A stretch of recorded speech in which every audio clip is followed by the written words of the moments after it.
in my phone.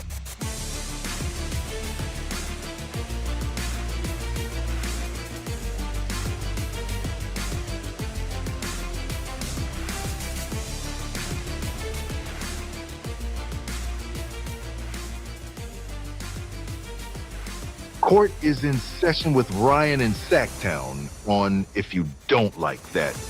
Now, Ryan in Sactown. Oh, must be Rhino.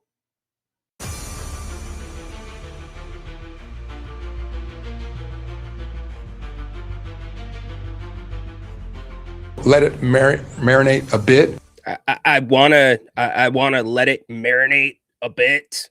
Adam Silver, yeah, I guess you marinated on it because it has been voted on and approved. The new lottery system. It's been a busy day. How's everybody doing? Welcome to the King's Court. Court is in session, getting you ready for Game 6 tonight in San Antonio. Which way you going on this one? San Antonio looks so gassed, but they're going to get a big bump from that crowd. I don't see them coming out and not being extremely competitive, but you never know with the way these games have been officiated in the conference finals. Before they started, I said that was one of the biggest keys. How are they going to ref it? So I think San Antonio gets the win tonight. I think they'll be up double digits. Thunder will make a little bit of a run. They'll know that it's time to rest up, call off the dogs, move on to Game 7, and we'll be there. That's not the only thing happening. The Kings have announced that they're going to work out another group of players tomorrow.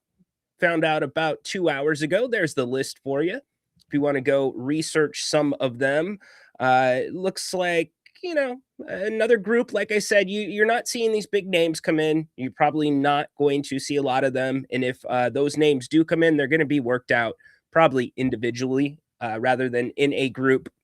So nonetheless, workouts still going on as we get closer and closer to the June draft. And the 3 words that we talked about yesterday: scout, develop, retain. Scout, develop, retain. Those are the 3 biggest things that this team needs to do on the back end, whether it be second round picks, undrafted free agents. That is where the priority is. That's where the priority is in the NBA.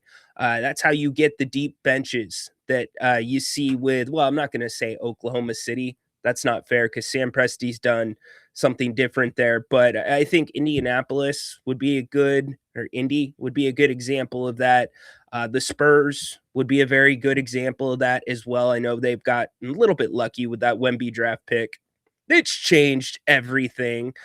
By the way, I do have some sad news. We have lost a member of the King's Court team. Siri has been dismissed. Siri will no longer be helping me produce this show going forward. So if you have any kind words for Siri, put them in the chat. Speaking of the chat, thanks for being here. If you want to call, would love to hear from you. You can scan the QR code that is above my left shoulder, I believe, left shoulder. Or I can put the link in the chat and we can talk that way. All you got to do is click it. You don't have to be on camera. And whatever you want to hit, whether it's NBA, we've got news about baseball in Sacramento. I think I've identified the last time that Vivek Ranadive spoke publicly to the media. We'll hear that. We'll go over the new lottery rules. I teased yesterday something I wanted to get into, which was the tie between Domas Sabonis and Giannis Antetokounmpo. There's a big tie between those two in this offseason if the Kings plan to move on from Domantas Sabonis. And to me, it's a no-brainer, and I think it's also something Domas probably wants. So Siri wanted Zach LaVine's contract. Yeah, no, she just she didn't pitch in at the right times. It was just bad timing. I guess it's me, not her. She's from Britain, so she's got to make the trip back across the pond. But Siri, thank you for all of your efforts here on the King's Court. We appreciate it. Yeah, exactly. So the Sacramento pitch is what they're calling it. We'll talk about that as well. The plans were unveiled today to hopefully get an expansion bid for a Major League Baseball team in West Sacramento. This has been something that has been nothing less than polarizing when it comes to the conversation, because some people are hardcore. This would work in Sacramento. And there's others, like my partner on this channel, that firmly believes baseball cannot work, or at least Major League Baseball cannot work in Sacramento. So here's a little bit of a little clip from today in the Sacramento pitch. We'll get into it more as the show goes along. For the fences. Yeah. Yes. I know Dusty and Derek are. We'll hear from them later. That's right. We are in this together. Today, we unveil our campaign. We unveil our proposed ballpark site just down the street. We lay out our case, and we outline our financial foundation and local investor group.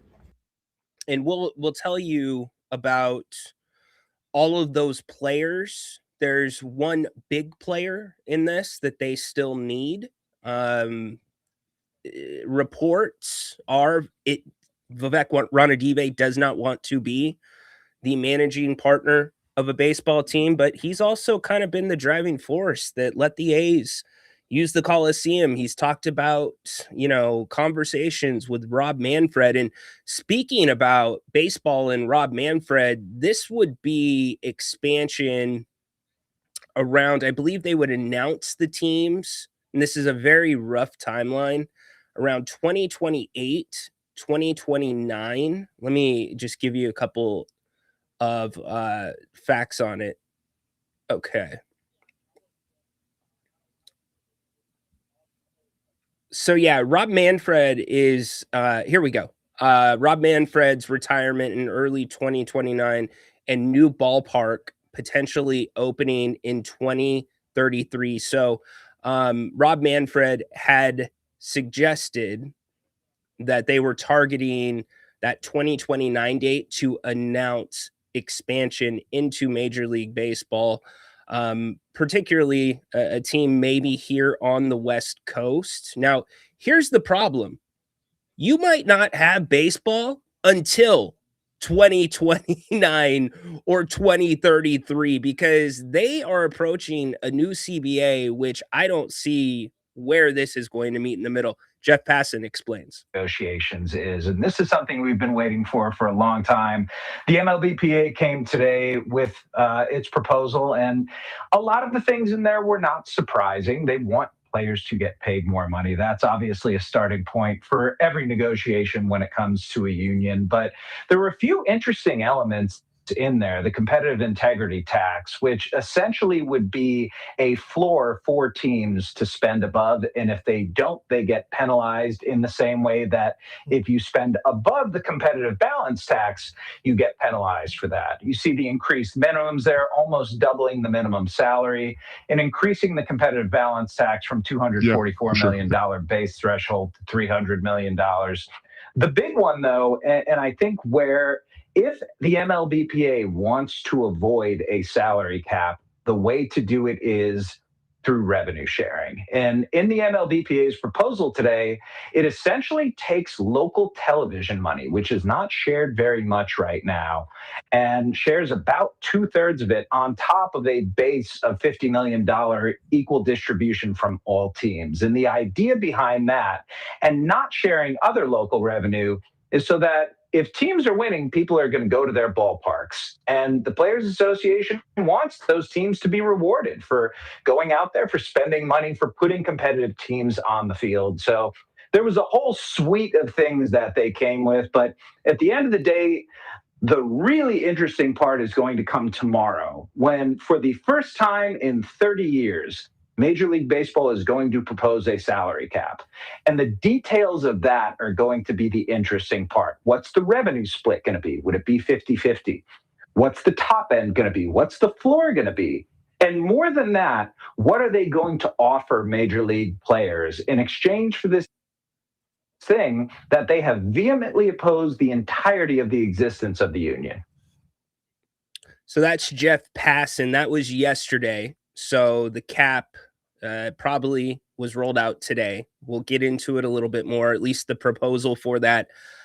I don't see, I mean, well, let's go off of a small sample size. Bryce Harper had the commish in his locker room and he told him to get the F out because of the salary cap. I don't see how baseball is going to avoid a shutdown. And I don't think baseball can really afford a shutdown right now. Like if I had to make a list of the sports that could not have strikeouts or could be damaged the most strikeouts by strikes, it would be the WNBA, Major League Baseball, 1 and 2. So we'll see where they meet in the middle. They've got time to do that. But Sacramento is making a run at a Major League Baseball team, believe it or not. So again, still got the Domas Sabonis stuff I want to get to with Giannis. We'll go over the new lottery system that has been voted in. We'll hear what I believe was the last time we heard from Vivek Ranadive. And I guess I want to pose this question to you because the majority of the money for this project is not coming from Vivek Ranadive, but if Vivek Ranadive is involved in this project, is that going to be a turnoff for any of you? And I don't mean a turnoff like, oh, he has a voice in the room, but a turnoff like, hey, you've got a bigger fire burning over here with the Sacramento Kings. Because I always thought all along, if maybe, just maybe, Vivek was to get out of basketball, baseball would be the conduit. Maybe he goes and owns a baseball team because he's shown an interest in it. But how would you react to that? And also, by the way, too, I talked to somebody that covers the NBA on a national level last night about the vote that was coming today. And he said it is an absolute nightmare for the teams that are starting a rebuild, the really bad teams, like i.e. the Kings this year.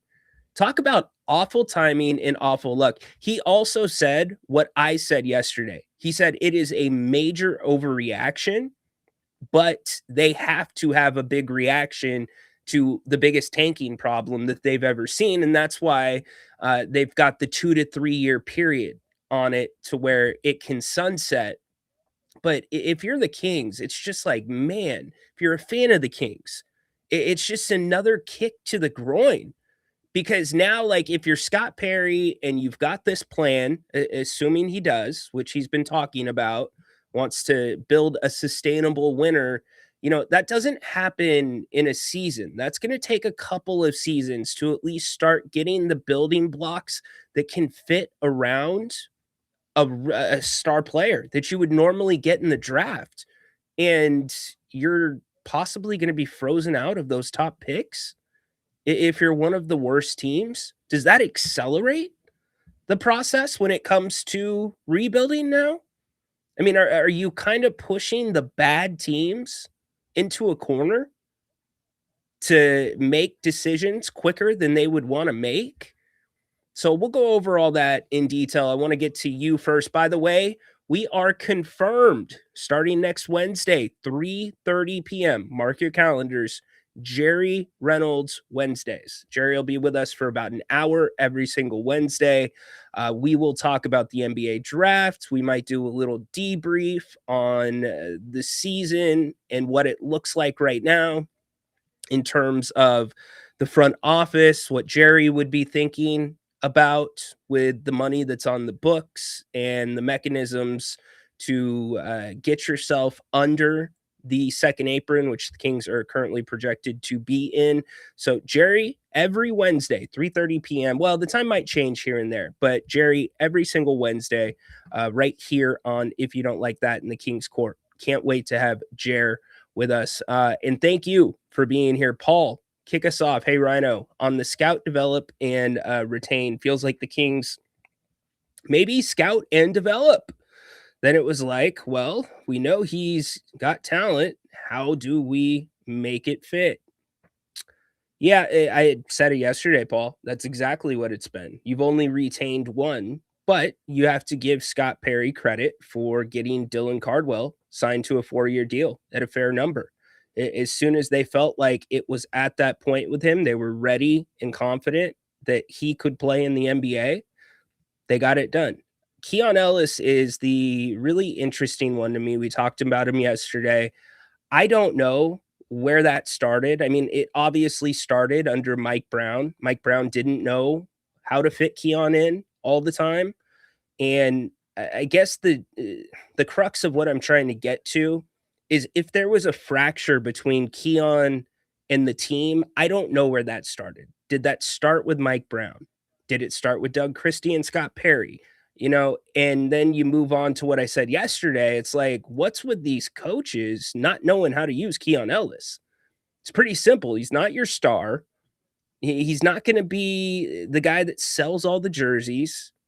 He might win you one game a year at the buzzer because your number one gets doubled and he hits a three, but he's a piece that consistently will only make your team better if you play him for 82 games for 12 to 17 minutes a night.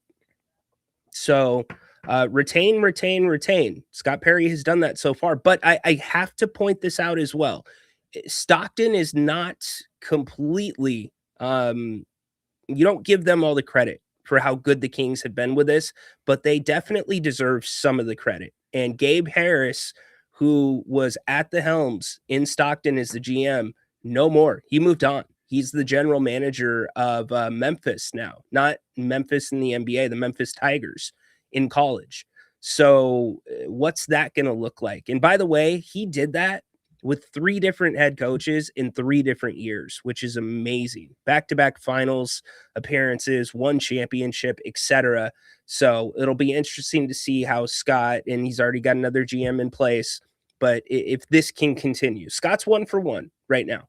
That's what we have to go off of as we sit today. Actually, if MLB were to come into Sacramento, would mean the end of the River Cats. Yeah, probably would. Okay, you kick the River Cats to Stockton. They've got a nice field. I mean, the River Cats probably would not go far from here. Well, no, maybe. See, I wonder how the teams, the AAA teams with expansion, and it's a very small detail of expansion, but I wonder how they're going to reshuffle those. Like you've got the Las Vegas Aces. It would make sense that the Las Vegas AAA team would be the farm team to the A's, et cetera, et cetera. So all the complicated stuff, but none more complicated than trying to institute a salary cap if you're Rob Manfred. Carl, what's up, my man? Rhino, do you die for the Spurs? Do I die for the Spurs? I don't want to die for anybody. Is that a threat, Carl? Carl, my man, I thought we were friends. Do I die for the Spurs? Fox needs 30 efficient points to help Wemby. Look, Fox needs to be able to be De'Aaron Fox in terms of his speed on offense and defense. De'Aaron is one of those, we talked about it last week. There's a handful of players that can cheat sometimes and go for that steal that most guys, if they tried to do it, they'll be out of position. And now it's a 4-on-5 advantage for the other team. De'Aaron is quick enough to get beat that way, but then make it up and get back to the play. He needs to be able to do that on both sides offensively. He does need to be able to put the ball in the hoop, preferably going towards the hoop rather than be on the 3-point line. But to me, it's Wemby. It's 100% Wemby. Are you going to get the Victor Wembanyama that is getting into the paint, starting in the paint? I was looking at some advanced analytics on his starting point, his catches in the half court. In game 1, his catches were like, I think it was like 6 point something feet from the basket. So basically, if he just reaches his arm out, it's at the hoop. And then I was looking at what they were last game, and it was like 12 to 13 off the top of my head feet away from the basket. That's not a good combination for Wemby. So what's in the tank? If I'm Mitch Johnson, how can I maximize what I'm getting in terms of output from Wemby, but also maybe backfill a couple minutes here and there? Like Mitch is going to have to get creative to where he can get Wemby maybe a quicker rest someplace else or call a different timeout, because this is the balls out game. And here's the other guy too. I love him. I think he is going to be a Hall of Famer when it's all said and done. Steph Castle, he plays the game like they don't count fouls. I love players that have that mindset, but sometimes he picks up that stupid foul, and he can't do that tonight. There's that fine line between aggression and stupidity. And the last couple times the Spurs have lost, he's had a few of those plays, those frustration plays.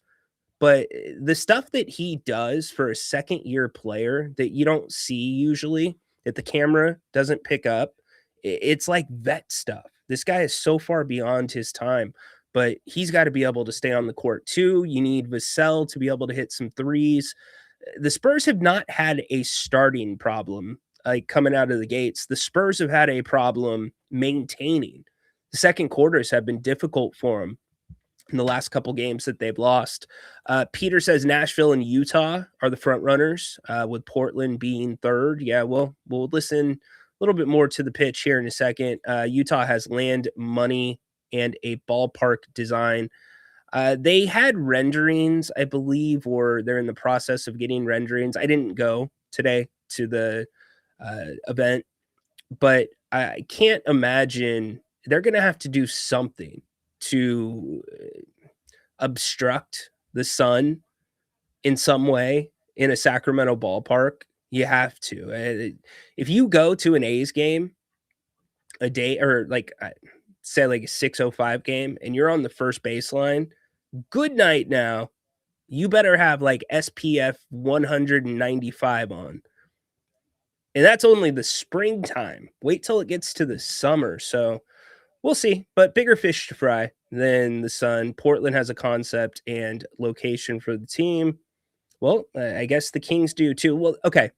So let's talk about that. Let's go to that. We'll get to the NBA here in a second with the new lottery rules, which I think are just absolutely ridiculous. We play this drop all the time, right? Of Vivek Ranadive. What I think is so funny about that was the first time the A's played here in Sacramento. Listen to the reaction.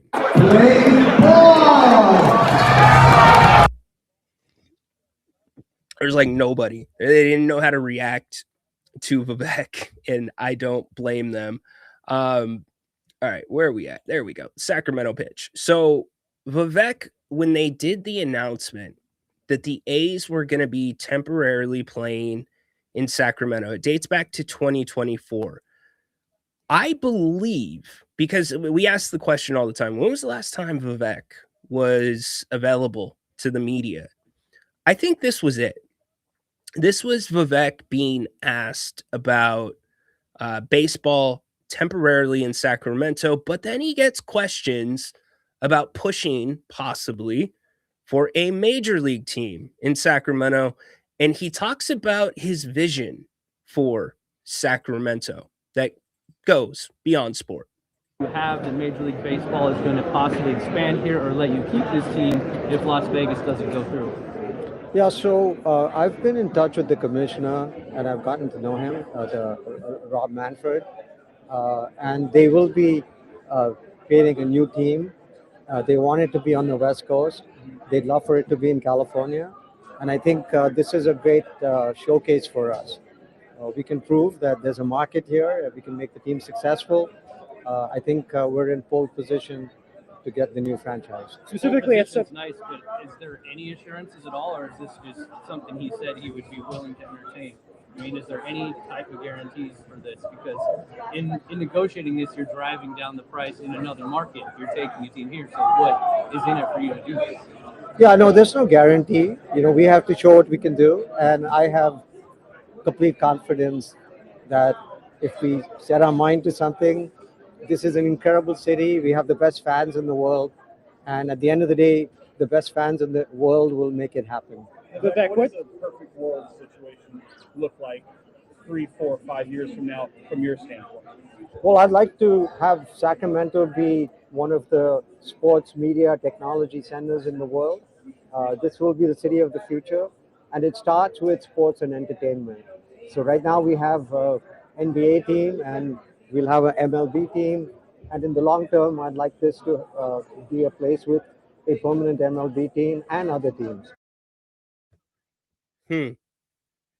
If it starts with sports and entertainment, the hell are you doing with the Kings right now, Vivek? I just have to ask that question. So that was 2024. Okay. When you look at why the A's chose Sacramento and why Vivek allowed the A's to play in Sutter Health Park, excuse me, for this couple of years, there's a lot of sub stories and underplot to that I don't think have been completely explored. It was more than one friend saying, hey, yeah, your team can stay over for 3 years. There was benefit to Vivek financially as well. And I'm not just talking about ballpark operations. I'm not talking about parking, which is obscene, by the way. The parking for the A's is ridiculous.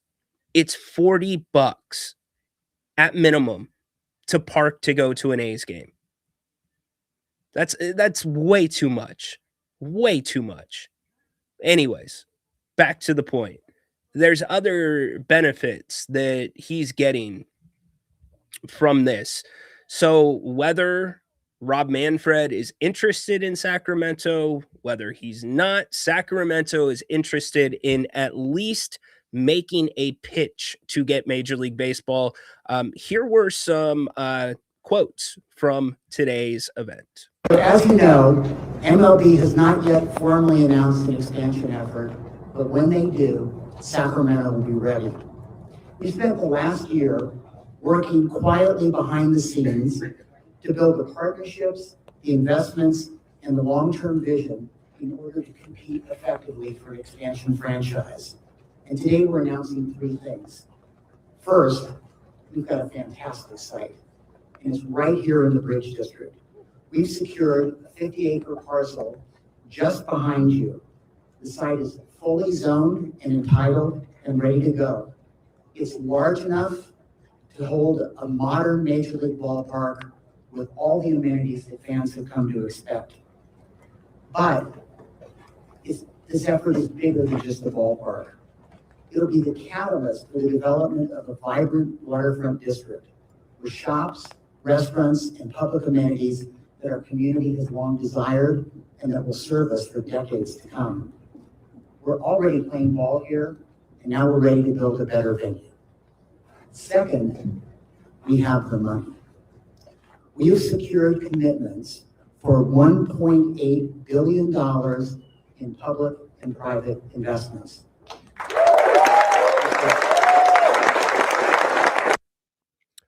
So that was a little bit from today. Here's kind of the nuts.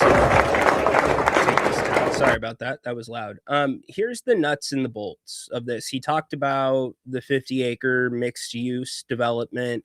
Hart Howerton is going to be doing renderings. They were released actually at the press conference. I don't have any of them right now.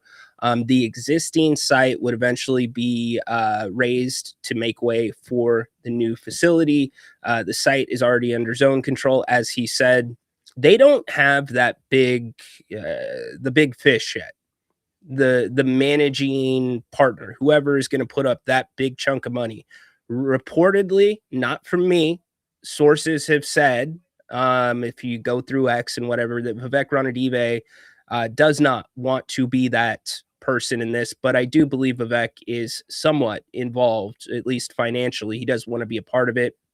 The public side is $1 billion from the city of West Sacramento. There's going to be a tax increment financing, which is existing hotel taxes and potential future sources like ticket and parking taxes. So they've got a structure like that in place. It looks like on a broader view, it would be close to a $4 billion project. The chair is Mark Friedman. The honorary co-chairs, Martha Guerrero and Mayor Kevin McCarty. The steering committee, Dusty Baker, Derek Lee. Don't need to explain who they are to you.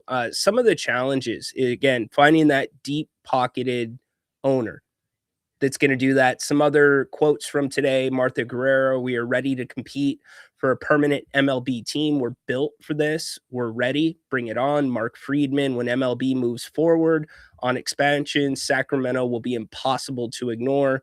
We have the market, the site, the capital, and the community. Sacramento is ready to compete, and Sacramento is ready to win. And then Mayor Kevin McCarty, this expansion process will be long. It will be competitive. It will be hard. It won't be easy. But one thing is certain: Sacramento is MLB ready. So that's the nuts and bolts of it.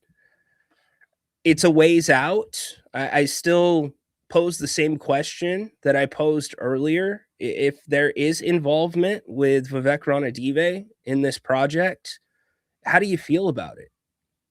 You know, the Kings aren't exactly in a great spot. Are you happy about it? Are you good with it? Do you not care? Like, where are you at as a fan? Just question. Bottom line, show me the money. Yes. Yeah.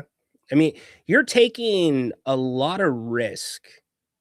And I do think Grant is right in this, that the marketing money, the corporate sponsors, that might not be here like it would be in other Major League Baseball cities, because you also have the Kings. And when you look at, it's deceptive when, you know, it says Sacramento's the whatever biggest market in America, because it's including a lot of the other regions surrounding Sacramento. And so if Vivek Ranadive is thinking we're going to make this the technology, you know, site of the world, we're going to, you know, like do all these things, like, are you thinking and assuming that you're going to be having a bunch of tech businesses that all of a sudden relocate from Silicon Valley that come to Sacramento? I mean, these are all questions that they're going to have to go through and find. But back to my point, as an owner, I feel like this is a risky project. Like, if I'm going to be the big fish to put my money in and be the managing general partner of this baseball team, it's risky. Now, the counter question is, because we've also got Ron Burkle, who's putting up the new Republic Stadium in the rail yards. So now you've got that team, and that project is perfect. I love what they're doing. Ron came on the radio show when we were still on the air. It is a perfect site. It's such a perfect site that if I am Sac State, I am trying to figure out how we can play at that site and not build a stadium. It works that well. So you're going to have that part of it. And do you get MLS in Sacramento? I don't know. I don't think you need MLS in Sacramento. The expansion fee in MLS, it's massive. Last time I checked, I think it was like $500 million, just an expansion fee. I don't know how you ever make that up, but I think if you do this and you are the big fish that comes in, and assuming Major League Baseball says, yeah, Sacramento, you are our choice. We want you to have a team. I think the risk is just as high, if not higher, with this. Will people come out to games? Yes. Sacramento likes baseball.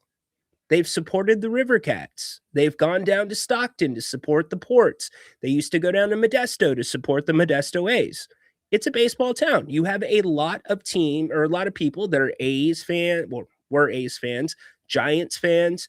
So I think you would have people at the ballpark, but at the end of the day, with all the things up in the air about local networking or local network rights to carry the games, is that going to be behind a paywall?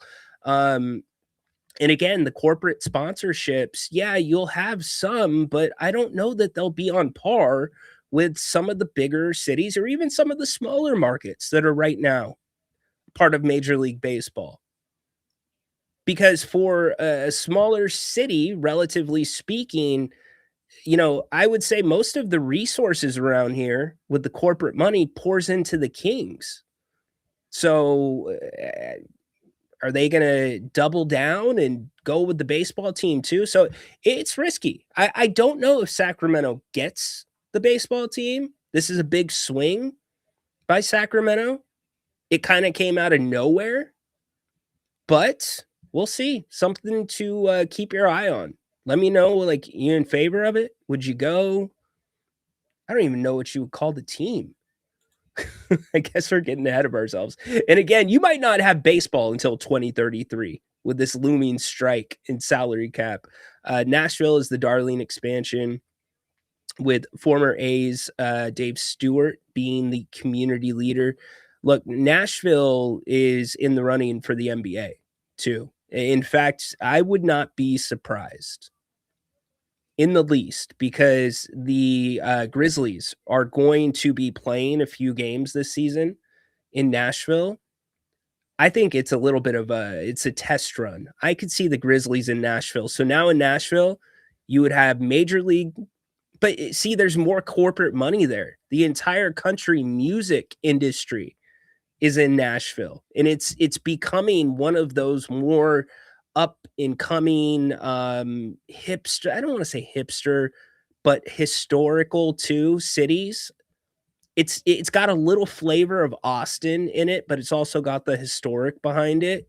So you could be looking at, and maybe Major League Baseball looks at that and says, well, you're going to have football, you're going to have basketball.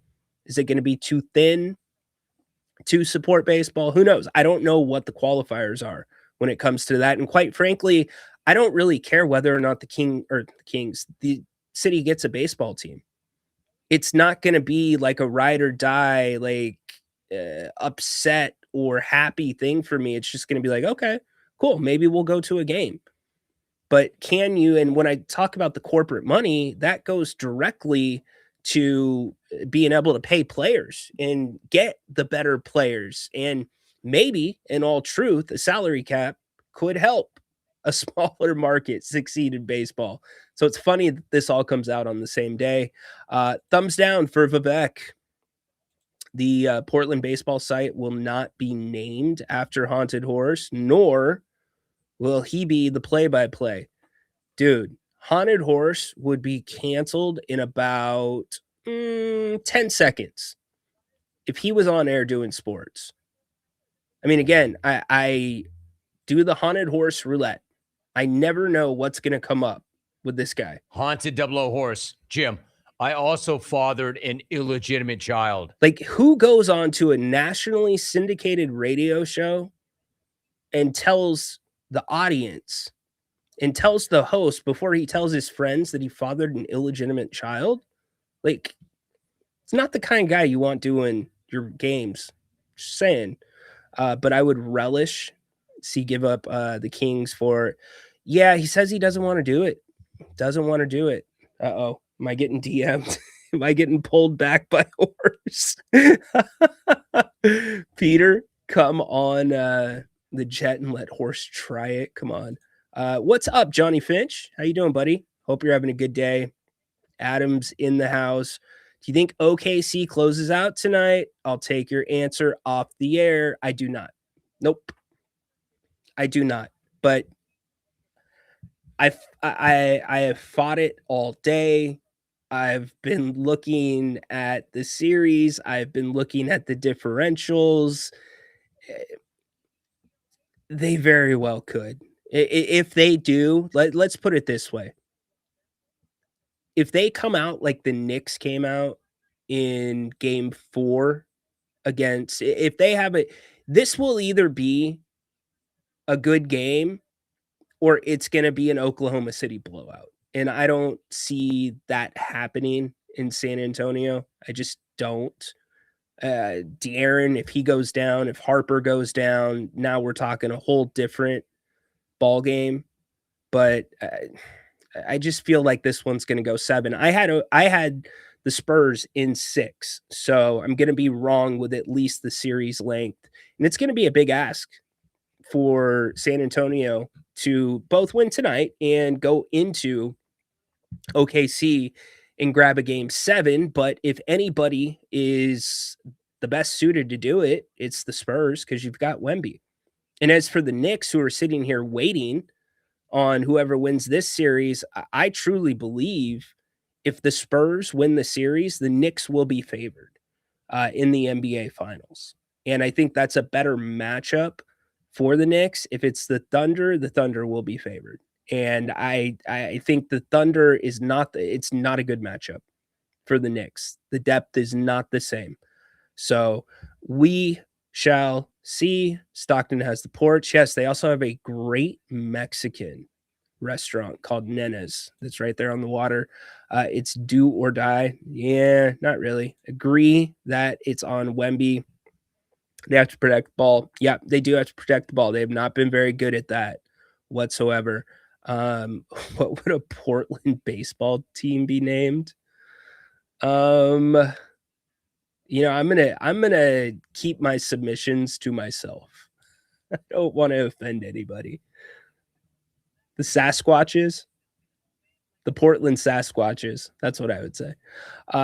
You know what pisses me off? A lot of depth in this year's draft. Now a lot of impactful guys went back to school. Been watching Tyler, Tanner, Billy Richmond, Jake Harris, Moreno all go back to school. Welcome to the party, NIL. That's what it does, NBA Fast Break Podcast. The NCAA is a complete freaking mess right now. I don't know what the NCAA does, to be honest with you, other than spend tons of money on lawsuits that are just over nothing. They're over peanut shells. It's about being right or not. Like, that's what it is. And then they also secure the TV deals and distribute the money to the conferences. We are headed to a time, unless Congress steps in, and I know that Congress has put a couple of things out this week about pulling back on capping NIL and all that. Unless this starts to get pulled back somewhere else, the NCAA is going to have no power anymore. The power is already with the conferences. So at some point, the conferences are going to negotiate their own TV deals, and the NCAA is going to be gonzo. They should have been gonzo a long time ago. You can transfer willy-nilly as much as you want. I actually agree with something that the president proposed. One transfer. I think that's reasonable. I think that's super reasonable. Then the NIL, this whole thing that the NCAA put in place, like, schools can pay athletes directly. Thank you, Captain Obvious. It's been going on for the last 2 or 3 years. Now you're just making it official, but it's got to run through this clearinghouse. So, yeah, guys are now weighing if they can make, because you know what? NBA Fast Break Podcast, here's what happens. These guys get insurance policies on their bodies. So part of going through the NBA process is you get an idea of what the NBA has you at right there, whether it be a second round, late first round. You can do the rough math on how much money you would be making there. And in some cases, you will make as much money back in college, but then you can also get the insurance policy that covers you if something happens in college. Hell, some of the schools take out insurance policies on their big names because of NIL. So yeah, it's a very, very interesting dynamic, because it used to be, and you've had guys that have played in an NBA game or a G League game and gone back and played in college. Like, what are we doing? Like, I don't get it. I don't. It is the wild freaking West. And it is getting to the point. I talked to Chris Landry about this. Chris Landry is a college football insider. Go check out his site, LandryFootball.com. We are at the point, almost, if not past it, that you're not going to be able to pull this thing back. You are headed for what's going to be a collective bargaining agreement between universities and the players. Like, what are we going to call it? It's still going to be called college sports. It's crazy. So yeah, it stinks that guys go back to school, but they're making, and that would never happen back in the day. If you declare for the draft, your eligibility is gone. One of my roommates, Marcus Slaughter, at San Diego State, he had the closest thing to an NBA body on our roster. He was a little raw, still very good. He was 6'9", 6'10", and he was of that breed, kind of like the Durant breed that was playing on the perimeter a little bit more rather than inside. So he had that in his game, but he had nothing upstairs, and he had somebody that was really giving him bad advice, somebody that was in a trusted position that was not looking out for Marcus's best interest, and Marcus trusted him with everything. And so what did Marcus do? He declared for the draft. I think it was after his sophomore year. And we're all like, seriously? Like, you're not even going to get an invite to the combine. And so I don't remember if he did or he didn't get an invite to the combine. But long story short, he had a cup of coffee in the NBA, maybe some preseason, a couple of summer league appearances, and he ended up having a good career overseas. Had he stayed in school for another 2 years, he would have been in the NBA. He would have been a name that you probably knew. I mean that. I'm not trying to embellish the story. You would have known who Marcus Slaughter was. Not like Kevin Durant when, the top of the league guys, but he would be a name that you would recognize. And that was the line. That was that cliff that those guys had to decide. Now it's like, okay, well, let me dip my toe in the water.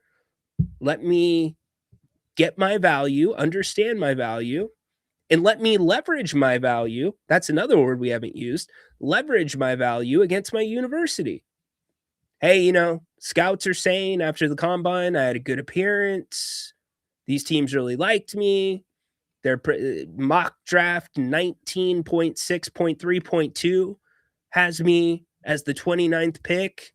The 29th pick gets paid this much. NBA is my dream, but I'm in no rush to go to the NBA. But, like, if you guys want to pay me $2 million instead of the 1.9, I'll come back to school. That's literally what it is. It's insane. I could do a whole show on it. The players play F off.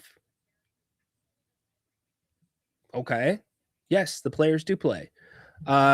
Portland's baseball concept was ballpark between two bridges across the river. Cool. It's $50 anywhere you go to park, though, Ryan. Oh, it's gone up now. It was 40 when we went to a game. Sacramento Delta Lions, the Purple Knights. The Kings are the worst sports team or worst team in sports history. No, I'm not going to go that far, but they're on the list right now. I still think Sacks hindered by lack of infrastructure. Yeah, you would have had a all-star game by now if there was more infrastructure. I mean, it's not a secret that when Sacramento was trying to get the NBA, and that used to be the thing, by the way. Build a new arena, you get an all-star game. And you just didn't have enough hotels. And they were looking at the area. They're like, well, are people going to have to stay in Napa? Are we going to have to send some to Tahoe? Are we going to put people on boats on the river? Are we going to have the celebrity game in Stockton? Right? Because, and I get the convention center could have done some of the other stuff too, but there's a lot of other events that go on around All-Star Weekend that are not associated with the NBA. And so that's why you've never had one. You've got one of the best arenas in the league, hands down. Interesting. That person doesn't usually call me right now. The Sacramento Queens. We're getting somewhere. MLS would be more successful. Is MLS really sticking though, Peter? That's my question. I don't watch it that much. I don't know. I enjoy going to a Republic game every now and again. But like when I think about major league professional sports, MLS is like got an asterisk next to it. Like I could just see where MLS folds because it's never going to be able to compete ever with the Premier League. And that's where all the best players are playing, in the Premier League. If you're playing in the MLS, you're either also playing in the Premier League or you're trying to get there. If the Kings take the OKC trade down, you don't even know if they're offering it to Sacramento. It is an interesting conversation. Nashville is a dumpster fire? Really? I hear it's quite nice, actually. Don't get me started on Texas, my man. Yeah, we're going to talk about it right now, Joker. It's insane. It's absolutely insane. So, hey, thanks for being here. We are talking, well, we just talked a lot about baseball.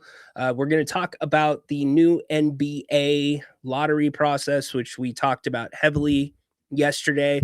My head is still spinning over what Adam Silver said yesterday on the Pat McAfee show. I don't understand like his logic. I don't get how he can't apply things. He's implying things or applying, things to the wrong places in terms of technology, and he's focused on the wrong things. But yesterday he said on the Pat McAfee show that referees are going to be able to feel the fouls. They have to be able to feel the fouls. It's been a conversation. I would only say that there's a difference between selling a call, exaggeration, and a true flop, which is where you're actually fooling the referees. I think sometimes even as I sit in the stands at games, players may be falling down, players may be reacting to a call, but then to me, if they're not fooling the referees, it's like, okay, that's like the players are taught to sell calls these days. I mean, can officiating get bad? Can officiating get better? Of course. We're always working on that. Can officials get fooled occasionally? We're always looking at that as well. But the officiating is incredible. I will also add one other piece to it, because I know there's always controversy around certain calls. There's one you were talking about on your show earlier today. And I think in terms of replay, I think we're going to get to the point fairly quickly where, for example, out of bounds, the very play that you were talking about. Chet Holmgren's foot, it's big deal. Yeah. And I think where, just like, you know, if you're a tennis fan and they have what they call Hawkeye, and it's like the animation, and you quickly see, you know, where the line was and the oohs and ahs of the crowd, it touched the line or it was out of bounds. We're going to move to a system like that, where that whole category of calls will be automatic, where, you know, it's going to be, Laker ball, Nick ball, whatever it is, Thunder ball, those calls will be done by an AI automated system with cameras lined around the court. And it'll take all of those so-called objective calls out of the hands of the referees. It'll be instantaneous. It'll be automatic. Just play on, let's go, Spurs inbound, and you'll move on. You won't have to deal with challenges on those calls, but it will also now allow the officials on the more difficult subjective calls to give their full attention to those, where, because there's often contact on every play, it doesn't mean there's a foul, and they're trying to measure sort of whether that contact is impeding the player, how hard that contact is. It's something that can't just be done on camera. They're actually feeling the contact because they're there on the floor with the players. So anyway, I think there is a technology will really be helpful here. Didn't he say, Joker, that they're doing a wonderful job? It was something better than good. So here's your new format. I'm going to let Shams explain it to you, and then we will break it down. No, I don't think they're going to go with Dominique. I think it's going to be Fleming's, or well, if A-Cuff's there, it's going to be A-Cuff. But I don't think A-Cuff will be there. We'll see. A lot of time can change between now and the draft. Here's Shams on the new format that was voted on today. I sure hope Vivek, and I said I hope he pushed back on this.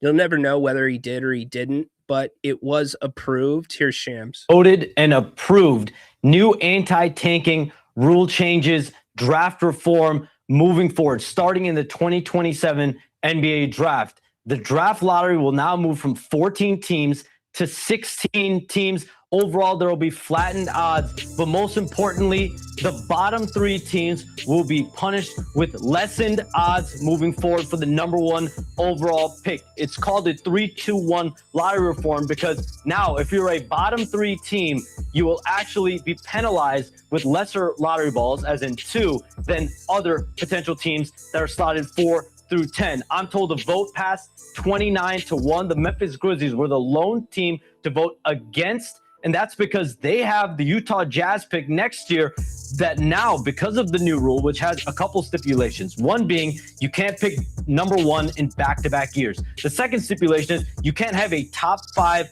pick in 3 consecutive years. So that Jazz pick now will not be able to be a top 5 pick. The Grizzlies are receiving the bad end of an unintended consequence from what is now for the NBA a radical response to radical behavior. The NBA felt that there were nearly 8 to 10 teams jockeying for lottery odds down the stretch of this season. And the goal from the relegation zone is right now to try to get those bottom 3 teams to compete to stay out of that area and have more lottery balls. And for teams that are slotted 4 through 10 to not be in that relegation zone because you don't want to be there because you have lessened odds. So trying to incentivize winning. And this comes after months and months of conversations, debate, brainstorm. And Malika, one more point to add. With this vote, the Board of Governors have now given Adam Silver increased disciplinary authority to implement a wide range of action depending on tanking violations moving forward. Fines up to $10 million. He can take draft picks away. He can also have teams forfeit their picks. He can change picks. He can change odds. So this now gives Adam Silver, the NBA commissioner, increased authority. Wow. All you needed was what Shams just said at the end of his explanation and the NFL system. That's all you needed. Like, if you have, seriously, if you have a college or bound student, if your child is graduating high school, check with their college that they're going to see if you can major in this, the 3-2-1 lottery. Like, where do we start with this thing? I guess this is where I start. If your 3 worst records, those 3 teams, your best odd is getting the 12th pick.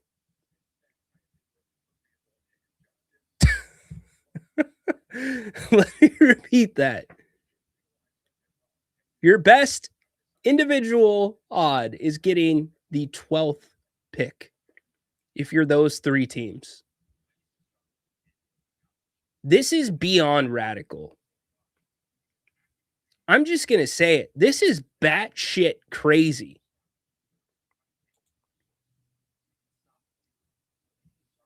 This is not needed.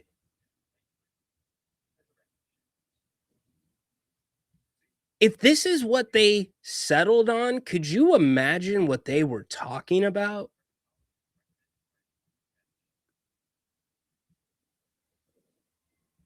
I actually asked a very well-known national reporter like, why not have a reverse play-in?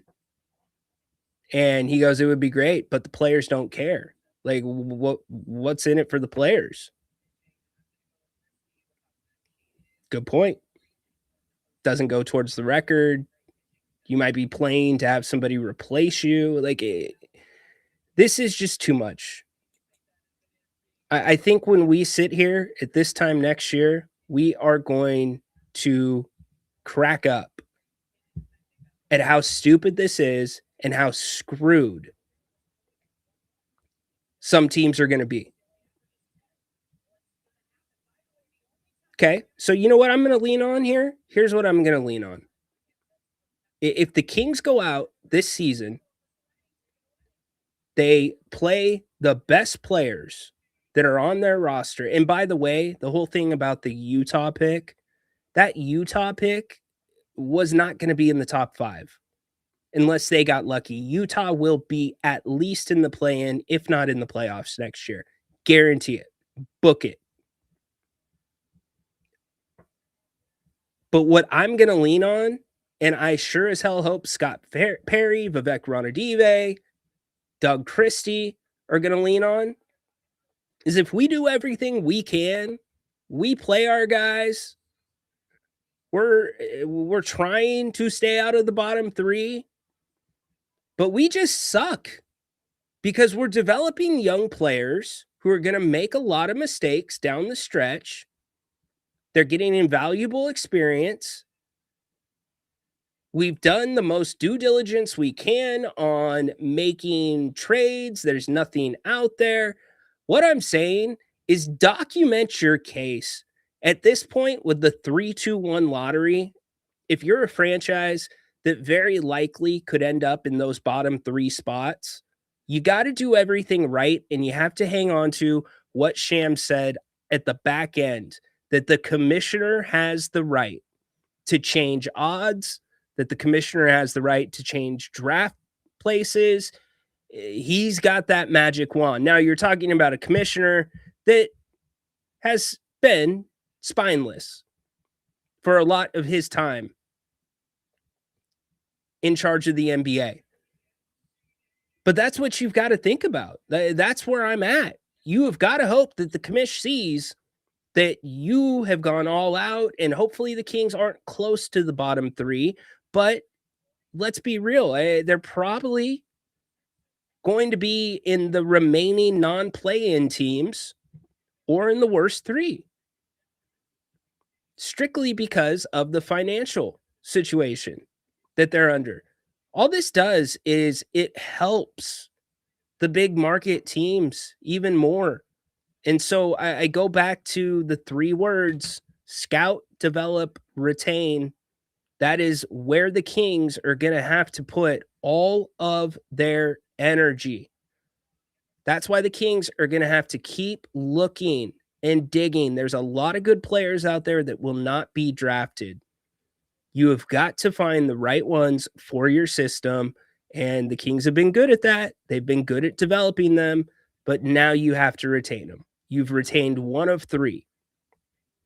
The 1 being Dylan Cardwell, the 2 that you lost being Keon Ellis and Isaac Jones. And in that order, if I have to put the best prospect to the worst prospect, it's Keon Ellis, Dylan Cardwell, and Isaac Jones, with the possibility that Dylan Cardwell could surpass Keon. That's where you're at. You, not just the Kings again, but any team that is in that bottom 3. If you are just in that bottom 3 because you're bad, you better be ready to make your point to the commish, and you better not wait till the end of the season. If it's coming off the tracks, you better be in the NBA's ear. Like, that's the only thing, because it pisses me off a little bit. It's not fair to say it pisses me off. I guess I am a little bugged that the Kings did not vote no to this, because just for this reason, I understand being optimistic. Scott does his Motivation Mondays, but with optimism, you also have to have common sense. When you're in a rebuild, you put a map together. You put goals together where you want to get by a certain point. And then halfway to that point, you evaluate where you're at and so on and so forth. I think the Portland Trailblazers have done a wonderful job with their rebuild and how they handled it. I think there's other teams that you can point to. Memphis looks like they're going to be in a very good position to have a good rebuild. Despite them, I think they were going to lose that pick anyways because Utah was not going to be in the bottom 5. They just weren't. Utah would have been in the play-in this year had they not sent guys off for surgery early. Trust me, that team is a bigger monster on paper than people are giving it credit for. And they're going to have the number 2 pick this season in this draft in June. But you've got to be making your case to the NBA.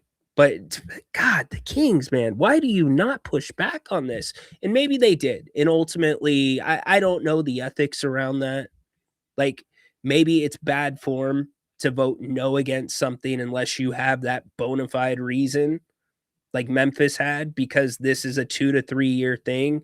It's just very bad timing and another kick to the package that the Kings are at rock bottom and at that really rebuilding stage just beyond. You are a couple of monopoly properties beyond the start of a rebuild, and now you have 2 to 3 years of this. It looks like a few people got together, smoked a couple of bowls, drank a bottle of scotch. Okay, how do we fix this tanking thing, man? Let's go back to our bread and butter, the 3-2-1. It's got to be some part of a 3-2-1 because I like haikus. It's got to be a 3-2-1. So how do we fit in a new process to a 3-2-1 format? Well, let's do this, let's do that. Let's do this, let's do that. We'll change all the odds. That don't make sense either. Worst 3 records, 25% chance getting the 12th pick. That's going to stop teams from tanking. Sure, it's not going to stop teams from sucking, though. All you needed was to amend the CBA with the vote of the Board of Governors for Adam Silver's increased powers. That's it. You see a team tanking? Okay, guess what? Your odds for this pick just went down to that. Next team. You don't think that would have been just as effective? It's such an overreaction. It's treating the symptom and not treating the disease, because you can broadly define tanking. I could make an argument load management is tanking, because what the NBA is not taking into account is the fact that you have teams that are just playing to get a ticket to the postseason. They're doing what they can to get through 82 as healthy and fresh so they can win 16 in a row and raise the Larry O. That's it. So what are they going to do? They're going to sit guys out still. You're going to have Steve Kerr not playing every name on the Warriors that you recognize. None of that's going to change. And that's just as big of a problem right now. The only little bit of solace when it comes to that is seeing teams that are making it further into the playoffs gas out because they're not conditioned well enough. That's where it catches up with them. And I'm not going to put Wemby in that category because he's had some injuries. He's a different individual with his physical attributes, etc. But what a nightmare. I just don't get it. I don't understand it. I wish, and maybe the Kings, again, I don't know whether they push back or not. And I don't know the ethics between a yes and a no vote, and where that leaves you with the rest of the owners in the league. But man, that's where I'm hanging my hat. If I'm the Kings, I'm hanging my, it really tells you, okay, like the stuff this last season, when Westbrook, and that's where it makes it tricky. You know why that makes it tricky? Because in some ways, where the team was at, it wasn't as much about the tank as it was, and I'm talking about the Kings, as it was about getting the young guys the experience. When you sit Russell Westbrook out with a sore toe, like now those opportunities are going to be gone because whoever your best players are, they've got to play. Because you've got to, if you are a crappy team, you have to have the strongest case to petition the commish to change your odds. So does that take opportunity out for younger guys when a season's already lost? Maybe, it's like, what are you playing for now? Like, are you even thinking about the playoffs? Or if you're the Kings, are you even playing for the playoffs? Or are you playing for the draft odds, playing against the odds? What's more important?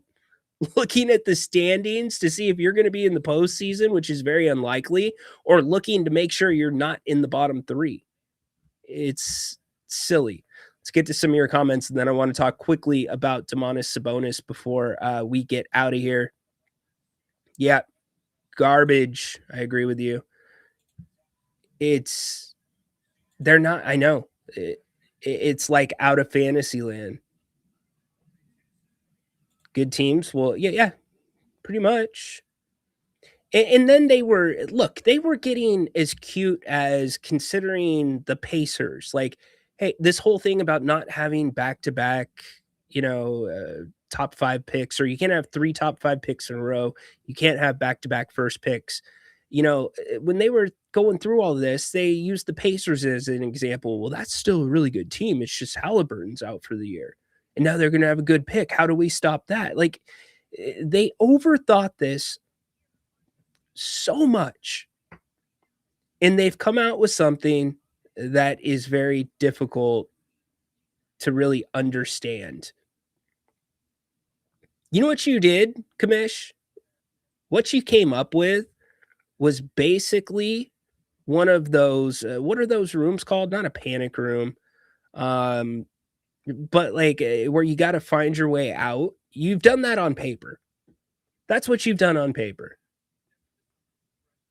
Come on, man.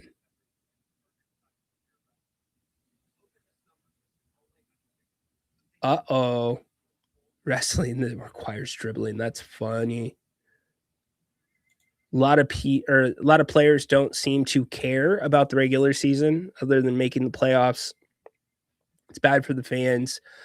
It makes you not want to attend these games or even watch them on TV. The players care. The players care. The players, when they're on the court, they're playing to win, not just for their fans, but for their own pride, for their teammates, and then also they're playing to, in some cases, be in the NBA still. Like, they might be on the last year of a contract. The players do care. Now, you're going to have some players that don't. I will concede that. But those are going to be few and far in between. The problem, Manny, is what we've seen with the postseason. And I guess everybody's saying, if this was the NBA for 82 games a season, then, oh my gosh, it'd be the best product ever, right? Well, this is not possible.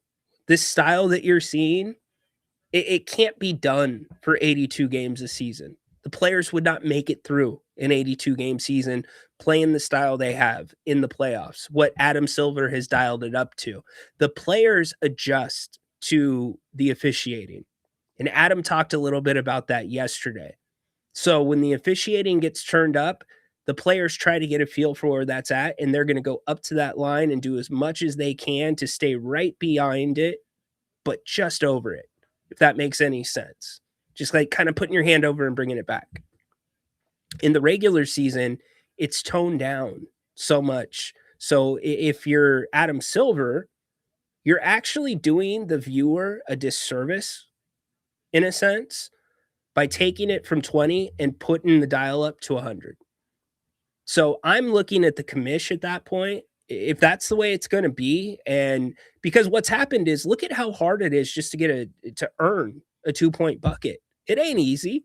Like, you're working for everything. If the officials are going to let stuff go in the regular season, you will see guys appear to play harder. The game's going to look more physical, but the guys are playing up to what is allowable on any given night. And on most nights, it is way less than what you see in the playoffs coming from the referees.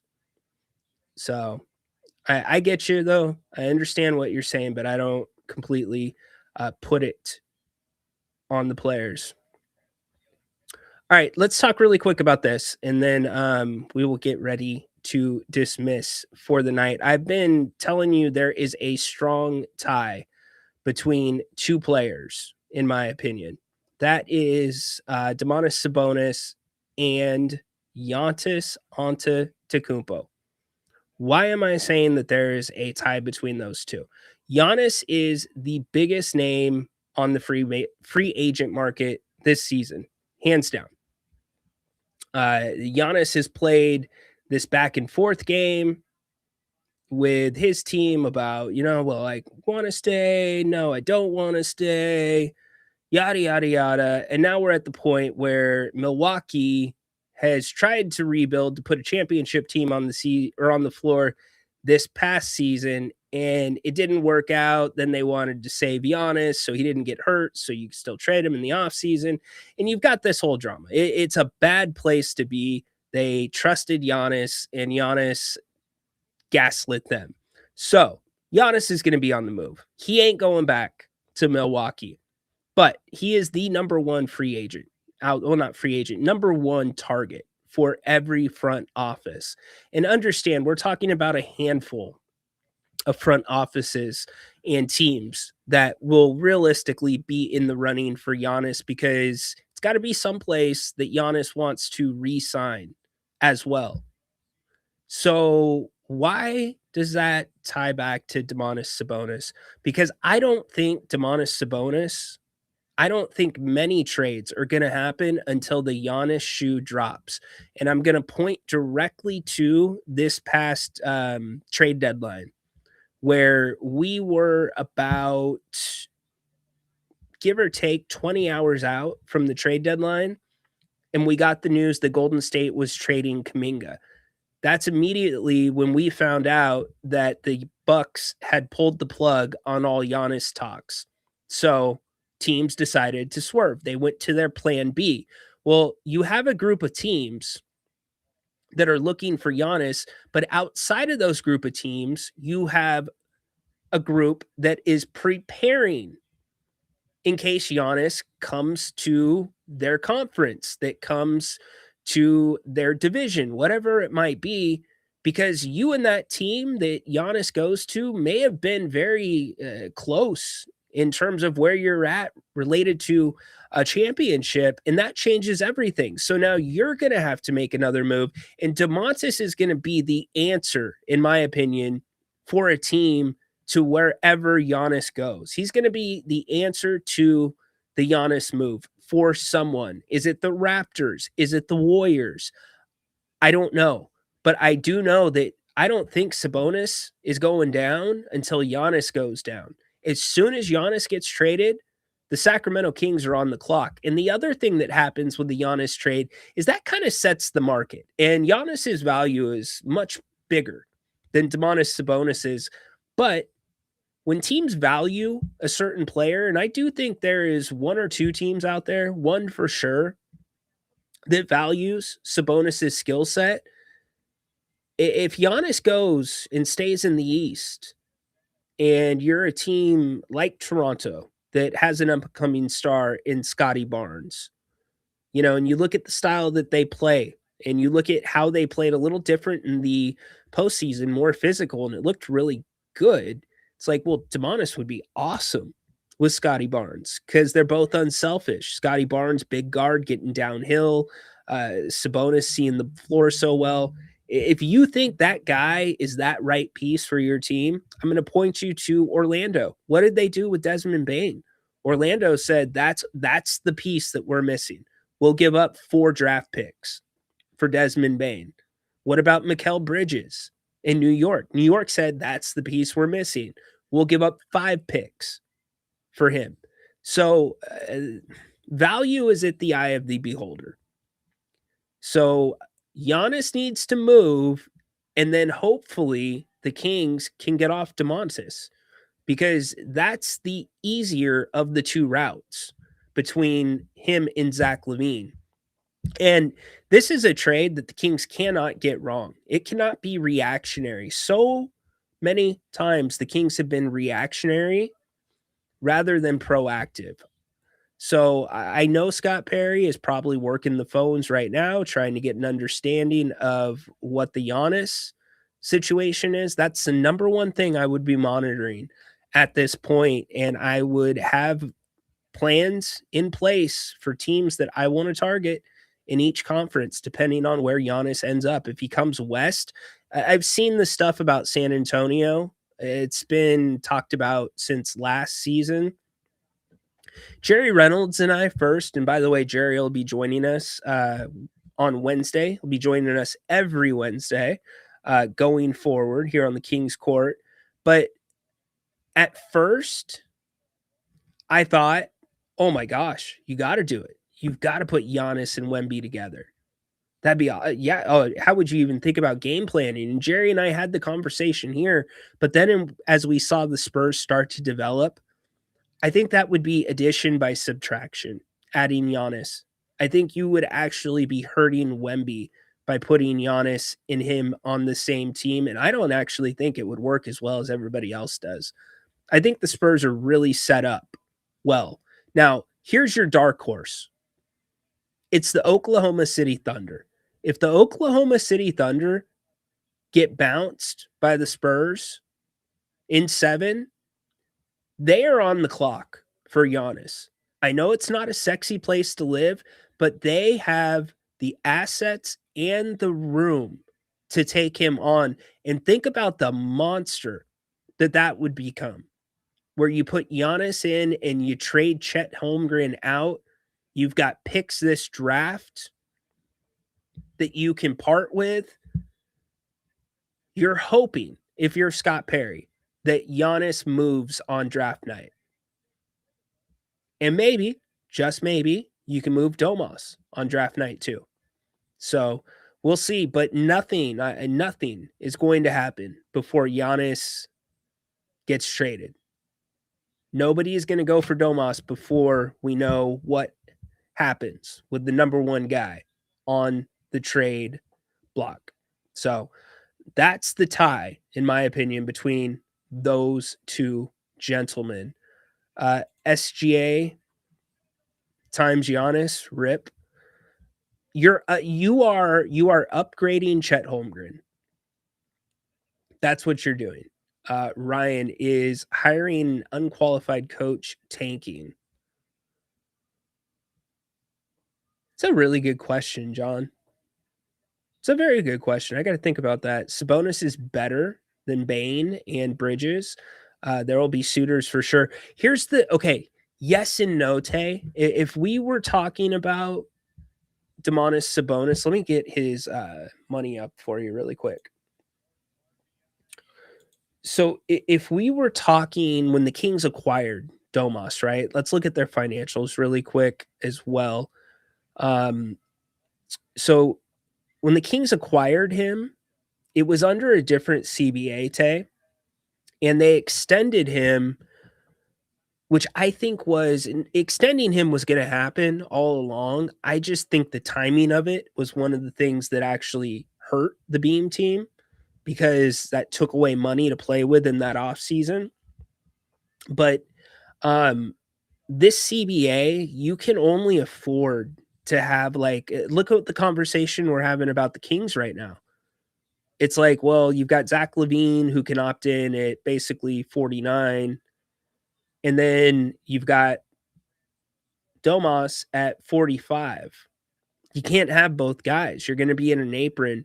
And almost every team is in that situation now. That's why you saw when Tatum went down, And to the surprise of everybody, the Celtics played very well, but the Celtics offloaded salary. They got rid of Drew Holiday. They sent a lot of players out. But because of this, it has to be nobody, I believe, because of this CBA, is going to take on Domas unless they are going to value and play around and through his skill set. You're not trading for Domas just to rebound. You're not. Because he's not great defensively. He's not a rim protector. He's not bad defensively. But you're a team that is looking to play through him. You're a team that likes sharing the ball. If you're going to take that salary on, it's got to be somebody that you are considering as one of your pillars. You're really your 1B to your 1. So best case scenario, I think, for the Kings and Domas would be Toronto, which was they were having talks at the deadline. If Giannis stays in the East, I think that really helps things for the Kings and Toronto. I do. So we will see. I don't want anyone off the Raptors roster. These guys are overpaid. You're looking right now for draft picks and expiring contracts. That's what you're looking for. If we draft tomorrow, we must trade Sabonis. You're pretty full at that position right now. I mean, I would be taking, if I'm going to bring on another center, I'm taking a flyer on a second rounder or an undrafted free agent. Because you've got second team All NBA. There's your starter right there. And you can play these guys at the same time, which was so confusing. And Jerry and I will talk about this. If you were with us last summer, how often we talked about after Max, we had seen him in summer. Like, oh my gosh, could you imagine Domas and Max playing together? Because it clearly it looks like they could play together. Now, both aren't really rim protectors, so ideally you'd like to rather have a Cardwell behind either Max or Domas, but offensively, it would be endless opportunities. You could go back to some of the action, as Jerry would bring up, that Coach Kirill would put in with the old Kings, where you bring the posts up to, or you bring the big guys up to the posts. So it's just, those are your guys. We never saw it. We never really saw, and I know there was injuries, but we never really saw Domas and Max together when they were healthy. Domas for Randall swap might help both teams. Yeah, I haven't thought about Minnesota. I don't know how Randall helps the Kings, though. It's another ISO player. Toronto wanted us to take Hurdle and an injured player at center with 4 more years at about $20 million. Yes. And you also have to weigh this, too. I think we forget about this. We think a first-round pick has the same value. It doesn't. Like, every first-round pick is different. If you're getting, and this is with the De'Aaron Fox deal, right? Oh, you're going to get 2 first-round picks. Oh, we're getting 2 first-round picks for De'Aaron Fox? That sounds great. Well, if the Spurs are good enough, because they're protected, if the Spurs are good enough, then it's going to turn into 2nd-round picks. That's what you have to watch for. That's why Memphis voted against the new system today, because they had the Utah pick for next season if it was in the top 5. So the team that you're trading with matters. Is it a good team? Is it going to likely be a late first round pick? Is it a bad team? Like, the best deal ever was last year during the draft when Atlanta got the Pelicans first round pick for this draft in exchange for Derek Queen. Insane gamble by Joe Dumars, and it didn't work out. So you got to think about that too. Anyways, hey, don't forget Napes back tonight, 7:00. Tomorrow we wrap up the week with wrestling and more talk about the NBA. We'll break down game 6. Will the Spurs still be alive tomorrow? I think they will. I think we're headed for a game 7, but I would not be surprised. I would not be surprised if SGA and the Thunder win tonight. So we will have it all for you mañana. Can't wait for next week. Jerry Reynolds again joining us Wednesday. He'll join us every Wednesday for the basically rest of the spring and summer. Too much to get into. Yeah, he's playing hurt. Yep, they need to have a good night. They can't turn the ball over, and you got to shoot the 3 ball well. All of that has to happen. I think they're going to come out to a hot start. That's going to be a raucous, hot arena tonight, and I do think they take care of business, but we'll see. We'll have it for you tomorrow. Before that, Grant, 7:00 tonight. Join him. Please give us a thumbs up. Would appreciate it. Tell your friends about the King's Court if they don't know about it. You can catch up on the full episode, replays, YouTube and X, and audio always on Spotify, Apple, Amazon, wherever you get your podcasts. The King's Court will be up here in about 30-45 minutes. So make it a great rest of the day. Enjoy the game tonight. Thank you, everybody. Court is dismissed.